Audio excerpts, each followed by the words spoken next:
0 to 60 can define a performance car, but it's the fastest 60 to 0 that's the aim of Terox brakes. From road cars to race cars, circuits, special stages, or the autostrada, nothing reduces speed like Terox brakes. Italy gave the world the art of Da Vinci and Michelangelo. Terox has given drivers the art of stopping. For more information and to acquire your own masterpiece, visit terox.co.uk.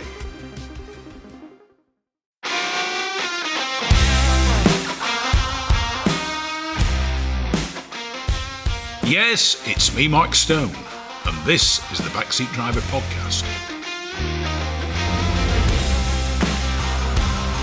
It's the fastest, it's the friendliest, and it's for all the family. The Gas Shocks 116 Trophy and 120 Coupe Cup are the fastest growing race series in the UK, taking in 6 one-hour races and 8 sprints at all the top circuits. Visit 116trophy.com to find out more and get yourself behind the wheel.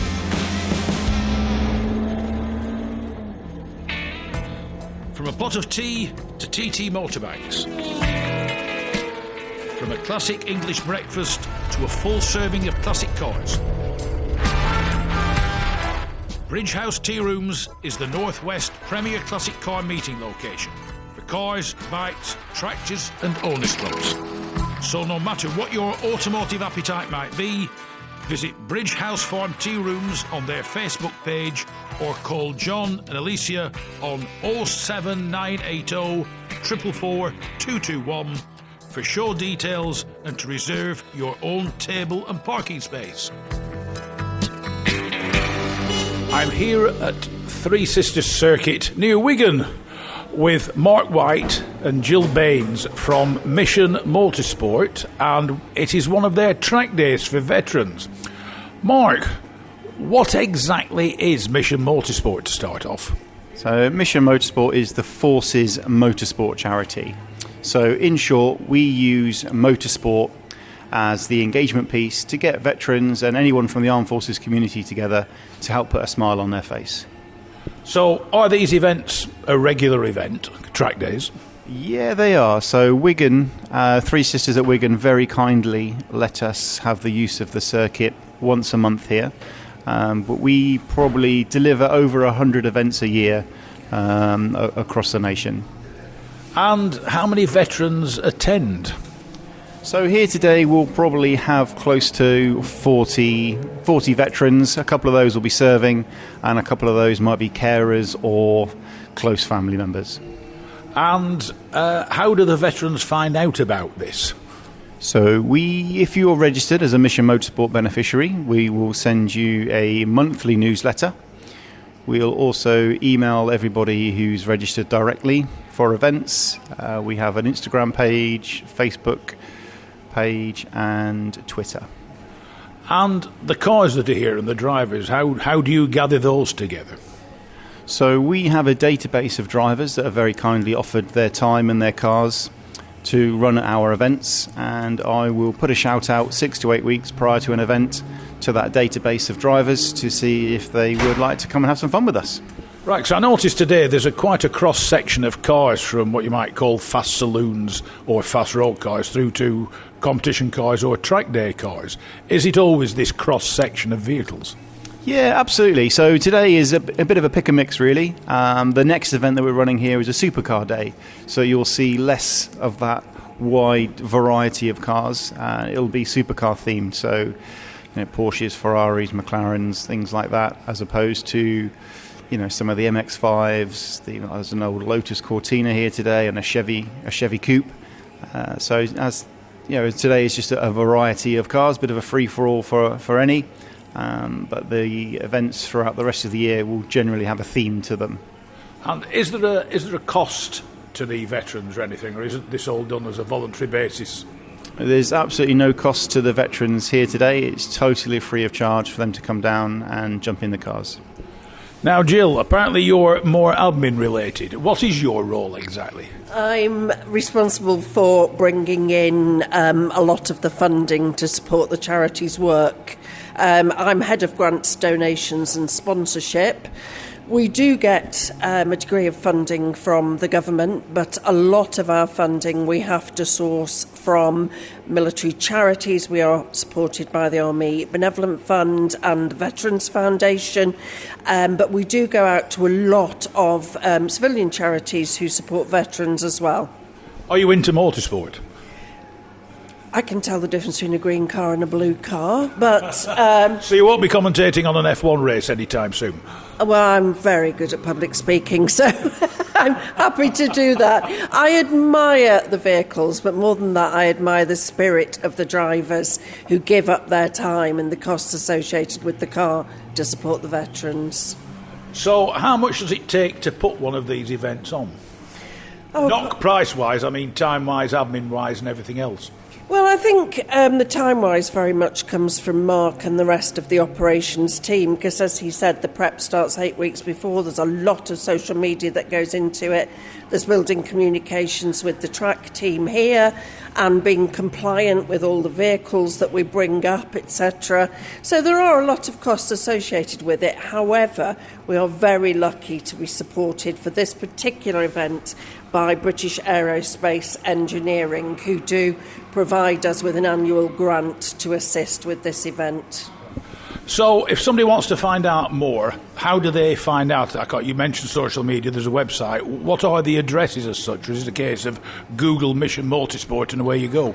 Yeah, you could do that. So our website is missionmotorsport.org. Mission Motorsport on Instagram, but I think it's SPT for sport. And we're also on X. But yeah, a Google search would bring us up. And can anybody become involved in this as like a supporter or a helper or a volunteer or bring their car along? Yeah, absolutely. We've always got space for good, trustworthy volunteers and drivers, and anybody from the Armed Forces community is also welcome to come and join us at an event. There's always something or some way that somebody could get involved and help support the charity. Mark and Jill, thanks very much for joining me on the Backseat Driver podcast. Thank you very much. You're very welcome. I'm here with Gordon Weir, ex-Royal Navy. What brings you here today, apart from the obvious? Friends, people I meet. All these people we meet every day. Well, not every day, every month. Once a month. Are you a motorsport fan? Not really, no. I just like being here. You like me? Do you go out in the cars? Can't. Got brain damage, I can't. Right, well, if you get in you'll find most people who drive racing cars probably suffer from the same thing. Oh, yeah, but mine's real. Mine's not in me mind. Mine's actually half of my brain's dead. So, how long were you in the Navy? 5 years, 73 to 78. And were you on the Ark Royal as per your hat? Yes. The proper Ark Royal, not the one with a ski slope on the front.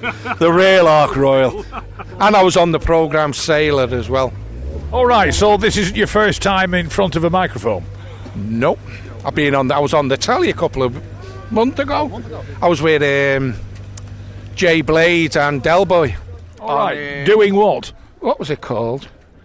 The Mobile Tool Shed. We took a gun carriage down for the Sea Cadets to get the wheels repaired. So we went on the telly. We were on the telly. Well done. So, but you're a regular at Three Sisters? Well, I have been for the last couple of months, yeah. Yeah. So, but do you enjoy coming? Oh, yeah. Brilliant. And in many ways, what does Mission Motorsport mean to you or do for you? Makes me feel good. Enjoyable day. And we love the breakfast. We do. We love the breakfast in there, yeah. But yeah, it's just meeting people. That's great. Thank you very much for joining me on the Backseat Podcast. Problem. Here at Three Sisters with a man he's going to have to tell you his name because I'll get it wrong. I can get the Peter right, but go on. What's your name? Peter Gromoskus. And you're here in one of the most interesting cars, aren't you? I don't know. That's up to a Mark II Lotus Cortina twin cam. Tell us about the car because, I mean, they are rare. They are, but the places I go, you see it quite a few. As it stands, the car is 55 years old. Yeah. It's in good nick, which is always good. Well, I mean, I'm not being funny. That was the one thing that always Fords always suffer from: the ability to rust From the bottom up. from the bottom up. And with that twin cam engine, it's like we said earlier on. You never realised how many legs there were to get thrown out of beds. Yeah, that's quite true. They're well known for leaking oil, and Lotus, of course, stands for Lotus. Loads of trouble, usually serious.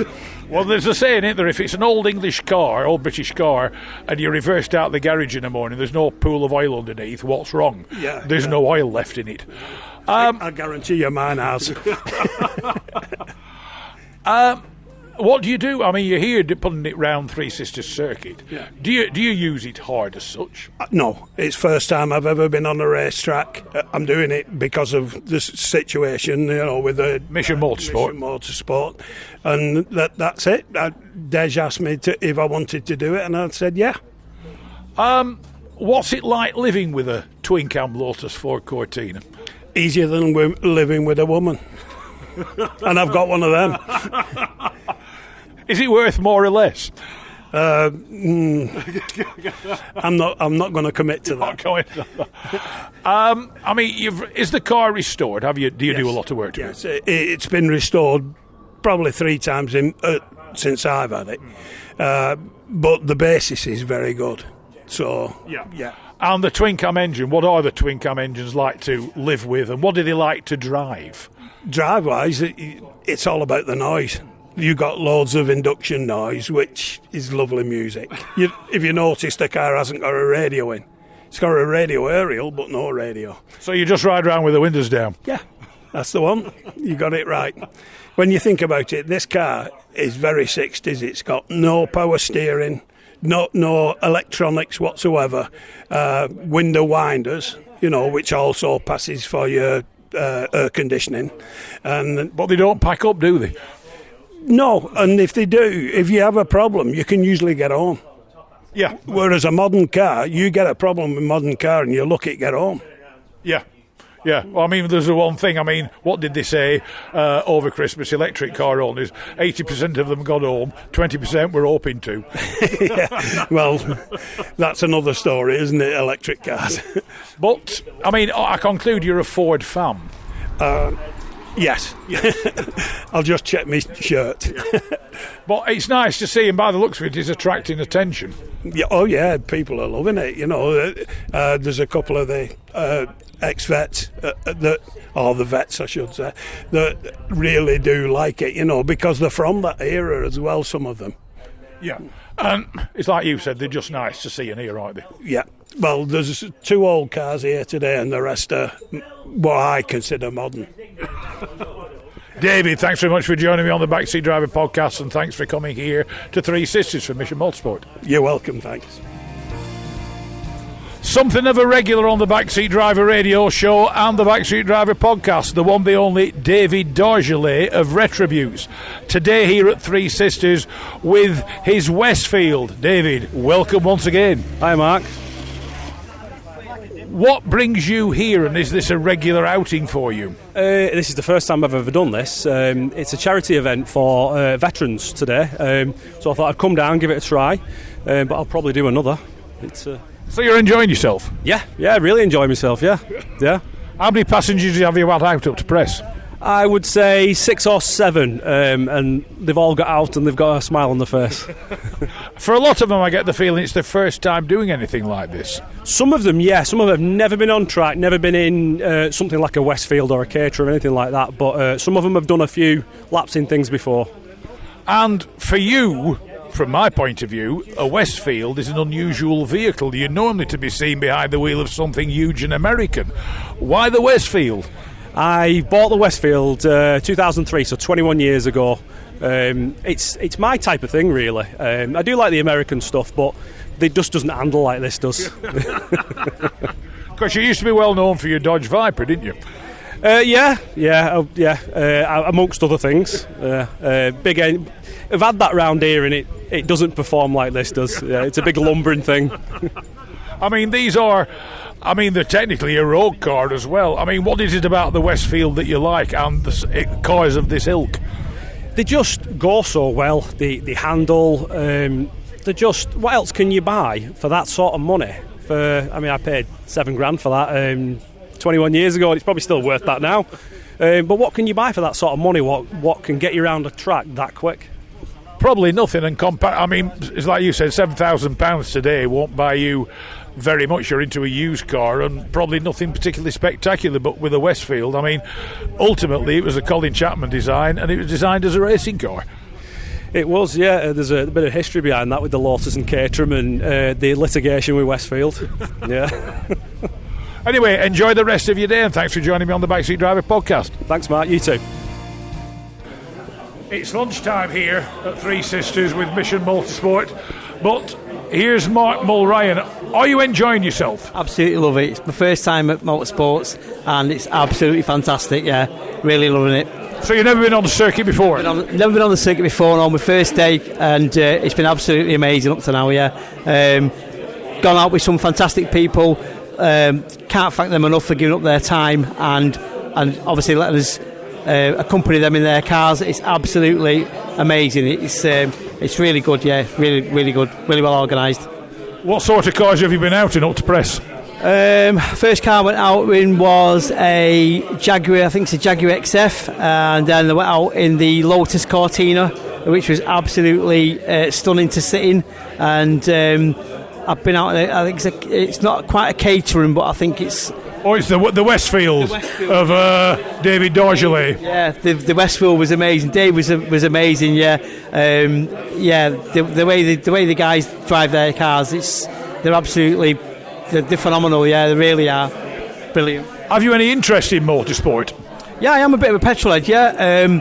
I do like my cars, but obviously coming here today, it just puts things into perspective, like, everything's achievable, even sort of like being a recently new amputee, I'm still, if anything, it's made me keener to get back behind the wheel, yeah, to start driving again, yeah.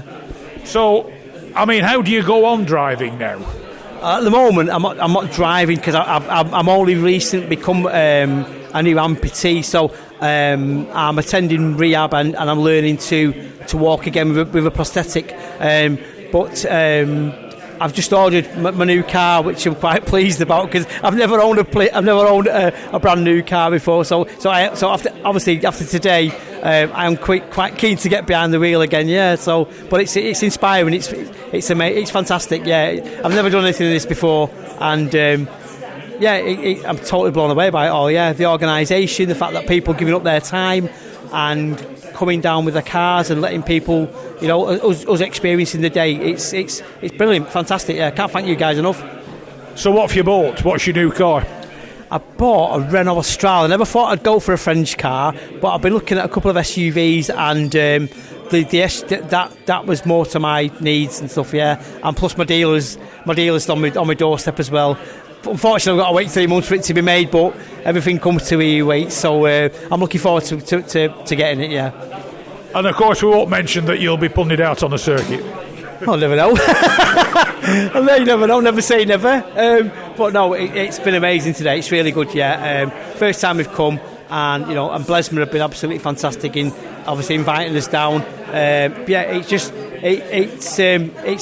It's great to get that buzz back and actually get back out behind the wheel of a car, and just for these people to give up their time and on the day, it's just lovely. Can't thank you enough. Mark, thanks very much for joining me on the Backseat Driver podcast. Thank you so much indeed. Thank you. I'm here at Three Sisters with Linda Noble. Linda, welcome to the Backseat Driver podcast. Thank you very much. Right, your job today is standing at the end of the pit lane, keeping them all in order. Yes, it is. And keeping them out of trouble. Are you into motorsport? I am. I actually race for the charity. All right. So I do race a remembrance for the charity. I've raced 3 times there. Anglesey, the 12-hour. All right. Right. So I do the race driver for them, skid pan instructor. I could marshal, qualified marshal as well for the charity. So what do you actually race? I've raced a C1, the Bad Obsession C1. I've raced a Mazda and a Morgan Plus 6. Oh, right. So, which do you like racing the most? The C1. I'm going to say the C1s, with especially after they brought the series out for them, or the C1s and their equivalents. It's proving very, very popular. I mean, how did you get into motorsport after you left the army? It was through the charity. So when I was discharged with mental health and physical disabilities, I was sort of in a big hole. I did Silverstone with them as racemakers, and they took me under the wing there, and they taught me car control, then the skid pan, and it's just gone from there. Yeah. So it was the charity that saved my life and got me into motorsport. So, if you don't mind me asking, how do you find motorsport being disabled? I mean, I have a few friends who race, one of whom races at Le Mans the 24-hour, who is disabled from his chest down. I mean, what have you had to do to adapt yourself to racing? That's a tricky one. You have to adapt to it because your body isn't the same as any normal driver. It's harder to get a licence because you've got to go through medicals and you've got to prove to Motorsport UK that you can get out the car in an event of an accident. But once you're in the car, you're just like every other driver. You kind of forget you've got a disability. So now you've adapted and modified. I mean, where do you want your racing to go? Well, my future plans, we're hoping me and another beneficiary, we're hoping to do the City Car Cup next year, and that's my progress through next. We've just bought a car that we're slowly adapting to so we can race it. Yeah. And I mean, I suppose that's the one thing. I mean, people are used to seeing road cars adapted, but an adapted racing car is a whole different kettle of fish, isn't it? Yes, it is. So the Morgan we raced was fully adapted with hand controls because we had various drivers that couldn't use the legs, but it is a lot harder to get modified race cars than it is to normal ones. And I suppose if you have a couple of disabled drivers, the disability isn't forced to be the same for both drivers. So I conclude there'll be modifications, or two sorts of modifications carried out on the car that will allow both drivers to be able to drive it competitively. Yeah, we've got to have, so one driver can maybe use one arm or one leg, or not have legs or arm, and we have to modify them to, I think if we've had one car modified 3 different ways. And an able body can still drive it. Oh, right. Now, I hadn't realised that. I mean, do the modifications come in and go out? Can you take them out and put them back in? Or when they're in there, is it a permanent thing? Or do you have to swap them about dependent on the driver? No, because the Morgan we had was fully hand-controlled, but at the same time, it was still an able body could drive it without using the hand controls. Right. So, I mean, it's one of those things for most people, able-bodied, you'll never actually think about this, but it's just an interesting aspect that allow disabled drivers to compete in motorsport and compete on, shall we say, equal terms, no disrespect. I mean, it's nice to be able to see it and hear about it. It's a lot harder, especially if you are on the hand controls, because everything's controlled your hands. So you haven't got kind of gear sticks and everything like that. So you are slightly slower in a modified car with your hand controls and that, because you're not as quick. But with time, you could get quicker. Yeah. But yeah, it's a lot.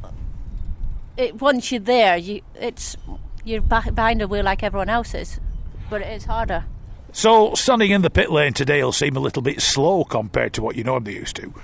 Yeah, but I love it. I do this every month for the charity. I travel down from North Yorkshire to do this for the charity, and I'm happy, love doing it, because it's the only time I come out, I get out. Because I don't like going out, so part of my recovery is being around like-minded people. So my recovery is coming and running the pit lane and making sure everyone behaves themselves and shouting at drivers if they misbehave. Back to the days of the military, shouting at people. Yes, that is. Linda, thanks very much for joining me on the Backseat Driver podcast, and I hope you have a great day. Thank you for having me. Here with Kevin Brown at Three Sisters.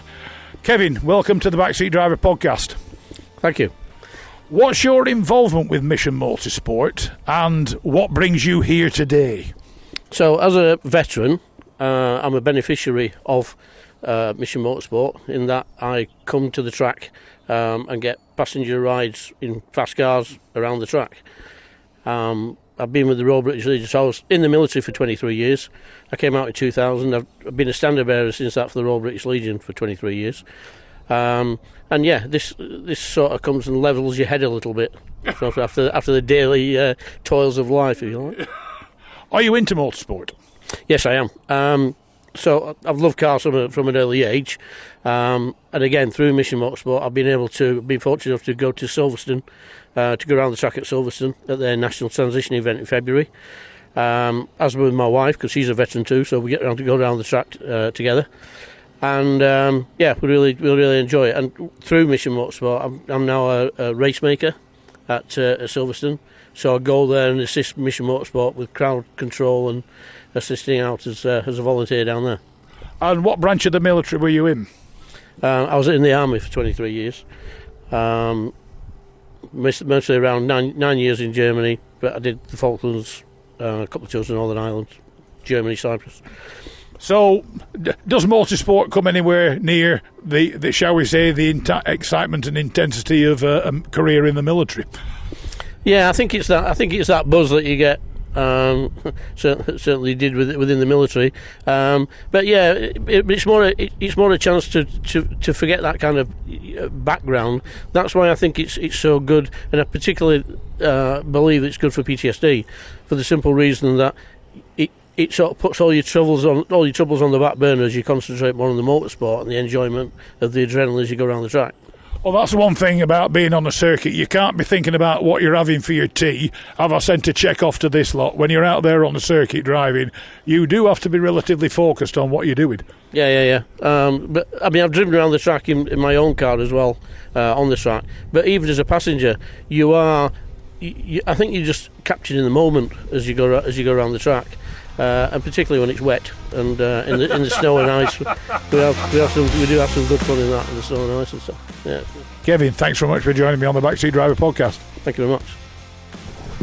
Well, there we are. Just a brief insight into Mission Motorsport, their track day events, the other things they do, and the pleasure that it brings to the veterans. Some of them, as you heard with Linda, are keen on racing and actually are able to compete. Others, it's their first time. They come and discover what it's like to be out on the circuit, and for others it's a day out to get together with their friends here at Three Sisters Circuit near Wigan. If Mission Motorsport or anything it does is of interest to you, you can find out more at allthews.missionmotorsport.org, and if you want to donate, same website, click the support us and then click the Just Giving link. So from it's me, Mark Stone, here at Three Sisters with Mission Motorsport on the Backseat Driver podcast, as we always say, be good, take care, ta-ta, as all the best French divas say, ciao ciao.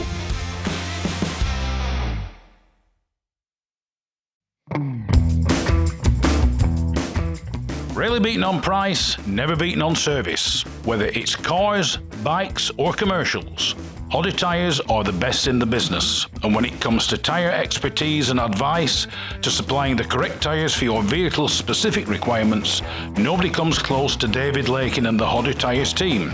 So give them a call on 01200 613 192 or visit the website at hoddytyres.co.uk.